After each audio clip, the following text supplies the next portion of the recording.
Dubai news one में अब तमाम लोगों को वेलकम करते हैं। लाहौर से दुबई जाने वाली फ़्लाइट जो है वो तबाह हो चुकी है।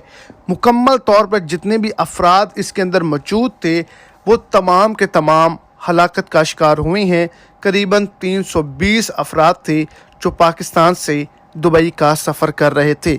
इस पर एक बड़ी रिपोर्ट को जारी कर दिया गया है। ये PIA का तैयारा है जो कि तबाह हुआ है। वीडियो की तफसीलात को जानने के लिए वीडियो को एंड तक देखें और अगर इस चैनल पर फर्स्ट टाइम है तो लाजमी से चैनल को सब्सक्राइब करें, वीडियो को लाइक करें और अपने दोस्तों तक इसको ज़्यादा से ज़्यादा शेयर करें। आपको बताता चलूँ कि लाहौर से दुबई जाने वाली फ़्लाइट जो थी वो गिर कर तबाह हो चुकी है। ये बिल्कुल फेक न्यूज़ है। दुबई के एयरपोर्ट पर लैंडिंग के दौरान इसके टायर फट जाने की वजह से हादसे का शिकार होने से बाल बाल इस फ्लाइट को बचा लिया गया है और कोई भी नुकसान नहीं हुआ। आज से 2 साल पहले की वीडियो जो है वो सोशल मीडिया पर बढ़ा चढ़ा कर आज के मौके के साथ जोड़कर वायरल की जा रही है कि PIA की जो फ्लाइट है वो दुबई के अंदर तबाह हो चुकी है और तमाम जो मुसाफिर हैं वो हलाक हो चुके हैं। ये एक बड़ी फेक न्यूज़ है।